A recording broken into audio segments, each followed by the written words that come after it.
Hi, day number 12 of the trip, and I'm here at the top secret lake that you won't even find on Google Maps, but it still exists. So the last 2 days have been very interesting. I met Tom Sidek and his family of Vintage Walls. Like, he's doing EV conversions in the middle of Sweden, and yeah, so I was very excited to meet him because it was on my way anyway. But the meeting wasn't without hurdles. I arrived there 2 days ago. What's it? Saturday? Saturday afternoon from Särna. Had a nice bike ride over there and finally found his house, which in hindsight shouldn't have been so hard. It's just the one that's got the most solar panels. So I walked up to the house only to find that nobody seemed to be home. Just some lazy dog that wasn't barking. So I thought, well, probably they're just out shopping. And I set up camp, made some hot chocolate, ate some biscuits, generally made myself at home. And at some point a lady showed up and she's like introduced herself. And I noticed at that point that she had the same name as the road the house is in. But more on that later. And she was not expecting me to come. So basically for her I was a stranger setting up camp in her garden. And she was just very amazingly relaxed about that. But apparently this happens not too rarely, so yeah, that kind of explains it. And yeah, it turns out Tom wasn't home. He had gone go-karting. And so instead she showed me around and I saw the T-Zone, which is a Volvo Amazon body which has been stretched in all possible directions and put on top of a Tesla Model S skateboard chassis, if you want to call that. Yeah, drives like a Tesla, looks like a Volvo, like very wide and long Volvo Amazon. Fun creation. And I saw the Porsche project and the Beetle project and all the solar and batteries. Exciting stuff for me.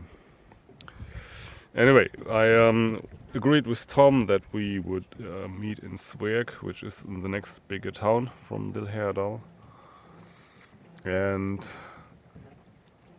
I met with like 12 of his friends. We were having a lovely dinner. And while we were talking, it turns out that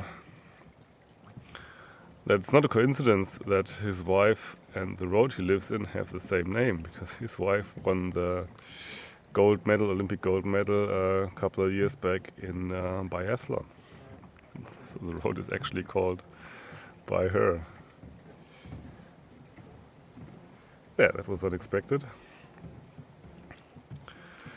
And then we kind of rescheduled the whole trip. Like, originally I had planned to drop by Tom and have a coffee, have a chat, look at the stuff, and then continue biking to the next campsite. And well, that wasn't going to happen because Sveg was kind of in the wrong direction. So he took me back home to Lillhärdal. And then I would just sleep there. And then he would just take me back to my route, more or less, so I could continue biking without any time loss. Yes, and we got into more details of his conversion and his business. Very good. Very good stuff. And of course, it goes without saying that we did end up fixing some issues with the BMS of his Beetle. I can't just go anywhere and not touch any wires, isn't it? And it got later and later. Like, the original plan was to take me to Vemdalen, which would be 80 kilometers away from Börtnan, which would have been like a half-day's bike ride. But it got later and later, and finally, I actually drove myself in his Tesla, which was a first-time experience to drive a Tesla. I've never driven one. Expect the T-Zone like one day earlier, which is essentially a Tesla. Yes, and he dropped me off at Klöfsjö, which is a ski resort close to Bertnan. And then came, I think, one of the toughest stretches of the whole trip. It was just 36 kilometers. So you'd be like, yeah, 1.5 hours, you're done.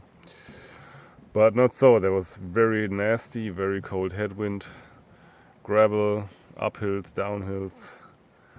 So I was very, very happy to finally reach Bertnan. I just set myself up, fell into bed, and woke up like 12 hours later.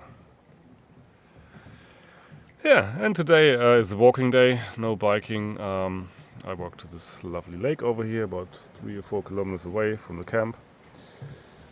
And I will even stay here tomorrow, see some more stuff. And oh, by the way, you might not know, Bertnan is the tiny village that we stayed in for 3 months last winter, or second to last winter, 22, 23. And now I'm just checking it out in summer. Right, so in 2 days then I will be cycling to Östersund, the last leg of the journey, and probably the last video then. Then it's all a train ride back to Germany and the end of the trip. Well, thanks very much for following along so far, and see you next time. Bye.